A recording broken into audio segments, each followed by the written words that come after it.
Hello everyone, I'm John Weiermuller. I am one of the head judges for the Las Vegas Open Warhammer 40K Championship event. I'm also a contributor to TFG Radio and a writer for Frontline Gaming under the pseudonym of Salty Jon. Since I came on board to help with the head judging of the Las Vegas Open a few years ago, I've done a video each year to help get the word out to players and explain to them what they can expect for each year, because each year is a little bit different, and anything that might have changed in the interim, or any new guidelines, or any type of new FAQs that might be in effect, things like that. So it was much more in depth for 7th edition, because 7th edition had a lot of FAQs. And then last year, because it was 8th edition, it was a little more simpler, but there was some new stuff. So we like to do this every year, get the word out to everybody on what they can expect. With 800 registered players, the Warhammer 40K Championship event at LVO is set to continue to be the largest Warhammer 40K event anywhere in the world. And that requires us to do a little bit of extra work in several different ways. One of the ways it requires us to do extra work is getting the word out. And so this video is one of the ways we try to get the word out to everybody who's coming to the event. There's also articles and all kinds of other things you can watch and read and listen to, because plenty of people go on to podcasts and the 40K world to talk about this. Reese has been on several podcasts to talk about this. Several of the judges are part of podcasts. Chris Morgan's part of, I believe, his Forge the Narrative podcast. And then 3 of the judges, including myself, are all on the TFG Radio podcast. So you can tune into those things also to get information. Less than into that, so let's jump right in. And the first thing we're going to discuss is terrain. So for the terrain, we did put out a new guideline, the General LVO ITC Terrain Guidelines, because the terrain being used at these events is unique. And we decided that we probably needed to spell out some of the stuff and the way it works for the different terrain pieces.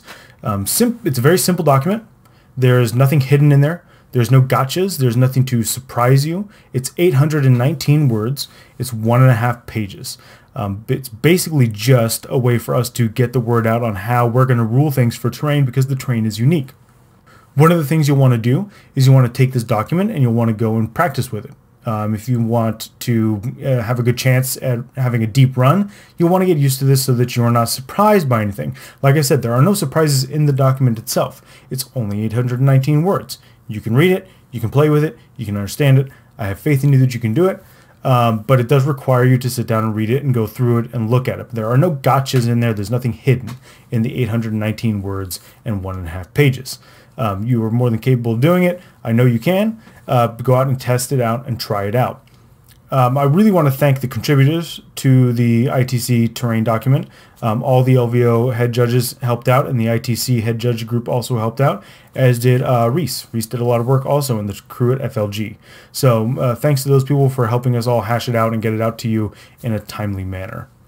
The plan for terrain, though, is to have a laminated sheet in the general area dispersed around the hall. So what we're going to do is, the plan is to have all of the tables set up as they are in rows. As if you've gone before, you know it's a lot of rows. And the plan is to have the terrain grouped. So you might be playing at an orc terrain table.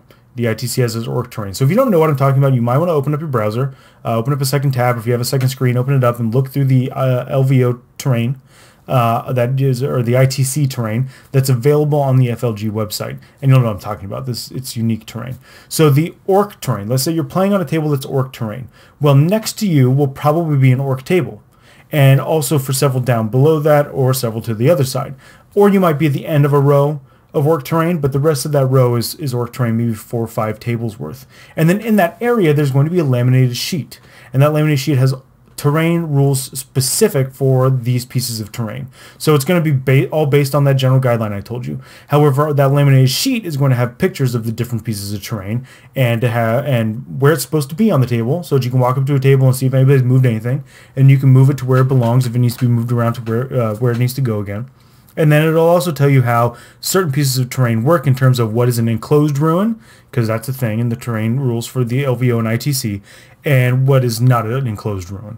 So you want to take a look at those. And then again, that'll be dispersed around the hall in the general area where you are with your different terrain pieces and your different setups, depending on what the scheme is or the style. The tables, like I said, are going to be arranged or grouped into similar terrain types. It's for the ease of loading and unloading also for the people who are setting up the hall, but also for the ease of rules questions regarding these tables. Also, it makes it easier for us to walk up to a group of tables and the judges know what we're going to have to deal with right away. So again, those laminated sheets will be available. The next thing I want to talk about is painting and modeling requirements. Not much has changed for this from last year at the LVO. It's still a 3-color minimum, and a wash does count as a color. So basing is required, but basing can be painted. The bases can also be clear. If you want to base your army on an entire set of clear bases, that is also allowed. I've never seen that, but I hear that that is a thing, and that was a request that was made that be allowed, so we're allowing that as basing. If the entire army is based on these clear bases, cool. Sounds like a good idea. Could be cool looking. So the basing is required, 3-color minimum that's visible. The colors must be visible, and a wash does count as a color. For conversions, the conversions need to be approved by us. By us, I mean the LVO ITC Frontline Gaming staff. You send an email in with what you're thinking of as terms of conversion, and we'll review it and we'll look at it. The conversions need to be close to what the actual model they're representing is. And we're not talking about counts as, okay? Counts as is not acceptable. We're talking about is if you wanted to convert something to look like something else. So if you had a void shield generator and you converted one to look like an Eldar void shield generator, that's cool. However, it needs to be of similar size and a similar shape and dimensions all the way around. In terms of not only the base that it sits on and the area it takes up, but also the dimensions it has going up and down. The same holds true if you have a scratch-built Fire Raptor, or you have a Imperial Knight that's made out of I don't know, a Gorkanaut or something. It's got to be similar enough, and so you need to send those in to us so that we can review them. The conversions must also be WYSIWYG. WYSIWYG stands for what you see is what you get. So that means that the model must be armed with what it says it's armed with. Even conversions. So if your conversion is for a Vendetta, it needs to have las cannons on it. If your conversion is for a Castellan, it needs to have 2 weapons that are definitely what it says they are. One that is definitely a lance and one that is definitely the plasma. It cannot have 2 weapons that are the same and then you just color one different. Like, it has to be a conversion. Sisters are going to be a unique thing this year. So the Sisters Beta Codex is out. And there's going to be a lot of people wanting to bring the Sisters Beta Codex, which is cool. However, those models don't all exist. A lot of them are metal. They're hard to get. So a lot of people are going to want to convert Sisters of Silence into the Sisters of Battles models.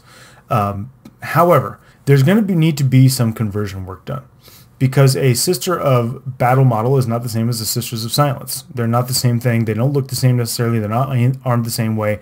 And if you just bring Sisters of Silence and you're saying that they're going to be from your Sisters Beta Codex, that's a counts as, that's not a conversion. So I'm going to put up a couple of examples right now of conversions of Sisters of Silence into the Sisters Beta Codex models. These were done by LVO head judge Danny Ruiz, and they also are good examples of the painting requirements. So as you look through, I'm going to have it labeled up also that this is a okay painting meets painting requirements. This one maybe does not. This meets the conversion requirements, etc. So these models all look really cool, and you can see on the screen that they are converted up nicely. There is a big difference between a Sisters of Silence and a Sister of Battle conversion. And then you also see that there are different levels of painting here. You can see 3 visible colors. You can see that the basing is done on some of them. The basing is not done on some of them. And as we scroll through, go ahead and look at these different things and there are different models that were done and how they were done and the requirements they meet. Something else that's slightly new this year is how we're going to do Best Coast pairings and list submissions. So last year had mandatory list submissions, and we were a little bit lenient on it because it was new and there were Best Coast pairings. Not everybody had the app, and not everybody could get their list uploaded right away. And so we went around and we helped people. And so by round 2, pretty much everybody had their list in. This year, though, we're going to be a little bit more strict. This also ties into the Code of Conduct thing. But for Best Coast pairings, there's mandatory list submission for both the 40K champs and the friendly event. So even if you're playing in the friendly event, you do have to put in your lists. List submission cutoff is the 25th of January. Make sure you have your list in by the 25th of January for the 40K champs. If you do not have it in by the 25th, you're going to be issued a verbal warning under the Code of Conduct. If you do not have your list submitted by the time the tournament starts, into the Best Coast pairings, you will be issued a yellow card for a violation of the Code of Conduct. The list must be submitted, and it must be in by that time. If it's not by the 25th, you will have a verbal warning already. If it is not done by the time it starts, by the time the tournament starts, you will be issued a yellow card. Remember, you can only accrue a certain number of yellow cards. Make sure you look at the Code of Conduct.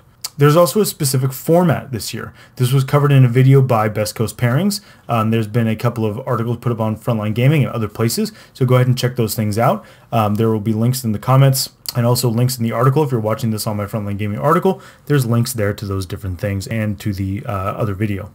So again, there is a specific format. It's based on the ETC format, and this was gone over, but if you have any questions about it, make sure that you do contact us to go over what your questions are about the different format. But the most important thing is to have that list done and uploaded by January 25th. There's another cutoff date in terms of rules and in terms of lists, and that is January 8th. After January 8th, nothing new that comes out from Games Workshop will be allowed at the event. This does not include FAQs. This includes codices, beta codexes, maybe anything else that might come out that has data slates that you can use in 40K. If it comes out after January 8th and it has rules for Warhammer 40K and it is not an FAQ, you cannot use it at the LVO. Okay, January 8th is the cutoff for any type of new unit, new data slate, new codex, etc., with the exception of official GW FAQs. Just a reminder on the missions have not changed too much. They are the same ones we've been using all year. They're not the same as at last year's LVO, but they are the same ones we've been using throughout the ITC season. So you'll want to make sure that you're still familiar with those if you've stopped and you practice for Nova and you haven't played since, or something like that, or if your local meta doesn't use them. You'll want to download those missions and try them out, make sure you know or you're familiar with them and the different deployments, the different secondaries, the primaries. So just run through those missions. It's the same format we've been using for a long time, but you'll really want to make sure that you're familiar with those before you get to the event. Don't plan on showing up and just playing these missions if you're unfamiliar with them. But there's no big changes to them for the LVO. Again, if you played at something like SoCal Open or the Bay Area Open and you use these missions, then you're fine. But just a reminder that we do use those unique missions at the LVO. Again, we have 800 players registered. Maybe not everybody's aware that we use proprietary missions for LVO and ITC.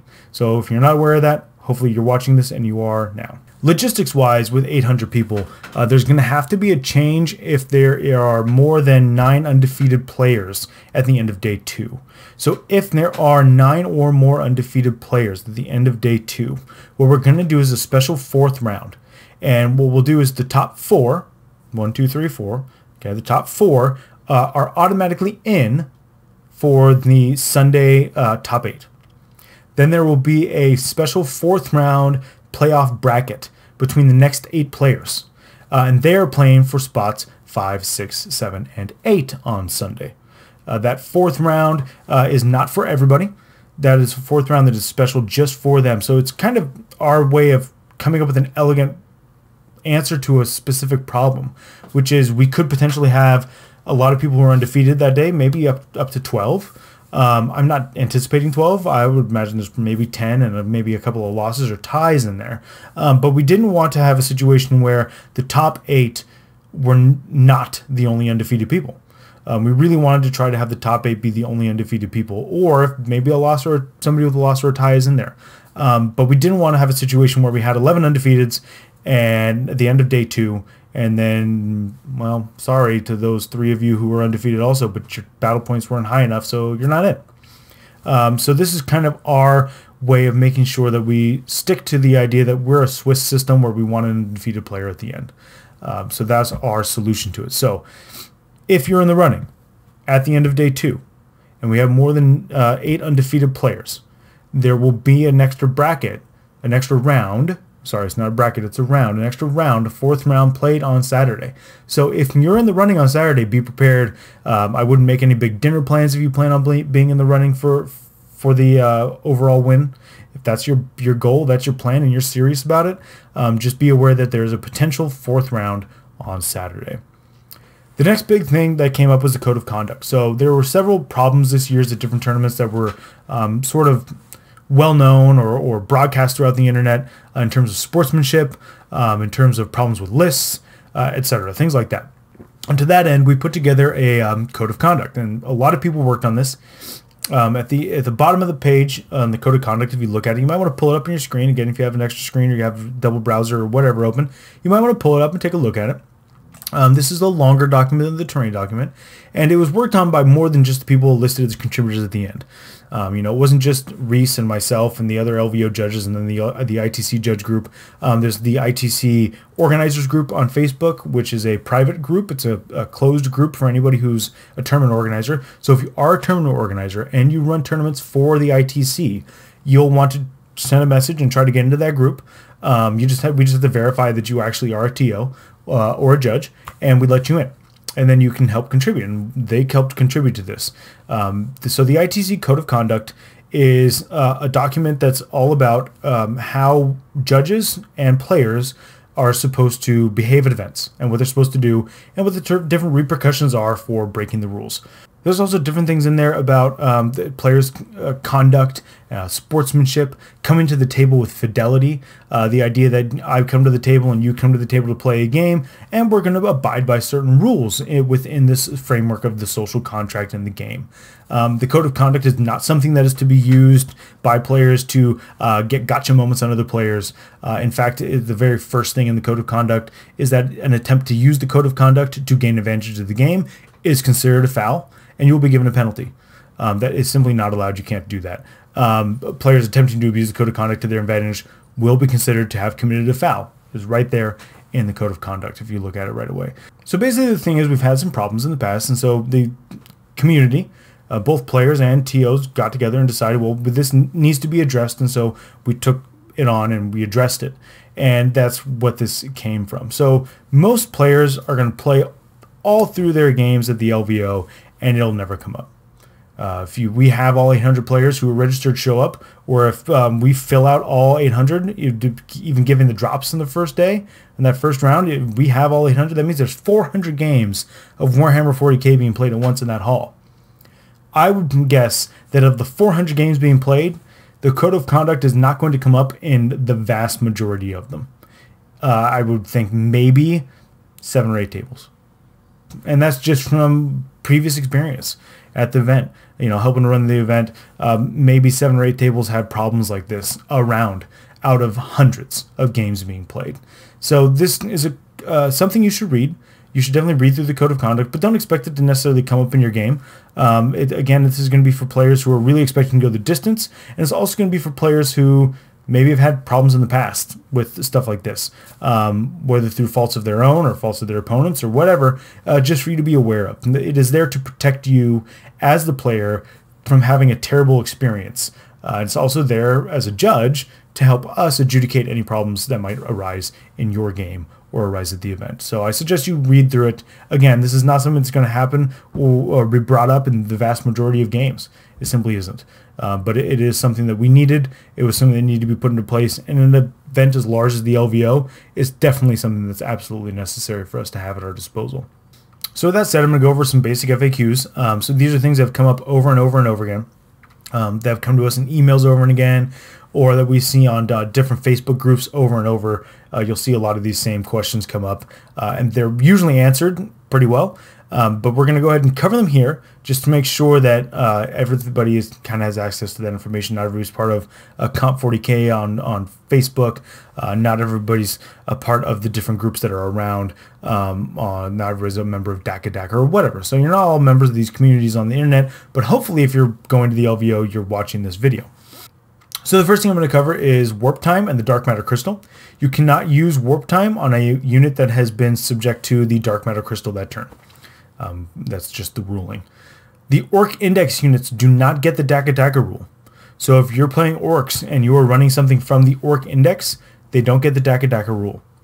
If you're using Crusaders in your Astra Militarum army, you must use the Sisters of Battle Beta Codex entry for Crusaders. That's per the designer's comments. The Sisters Active Faith that allows you to fight again in a fight phase is treated just like the Khorne Berserkers rule that allows them to do that. Okay, so if you have questions about how something interacts, use the Khorne Berserker's rule as precedent, and use any FAQs about that rule as precedent. The specialist detachment stratagems have come up over and over again. People want to know, do I need to have them on my list? Can I change them every round? When do I pay for the CP? When do I subtract the CP? Stuff like that. And the basic answer for this is that the specialist detachment stratagems state that you use them when building your army or when choosing your army. That means that you use them when you're building your list. Because you are using them when building your list, they must be written on the list, which specialist detachment you're taking, and stratagem you're using. So whichever detachment it is, you need to put that on there. And then you also need to account for any CP you lose from your pool of CP by using that stratagem. So that needs to all be reflected. That means that it cannot change round by round. That if you're going to use one of those specialist detachment stratagems that is locked in for the duration of the tournament, it must be on your list and the CP must be accounted for, and you don't change it round by round.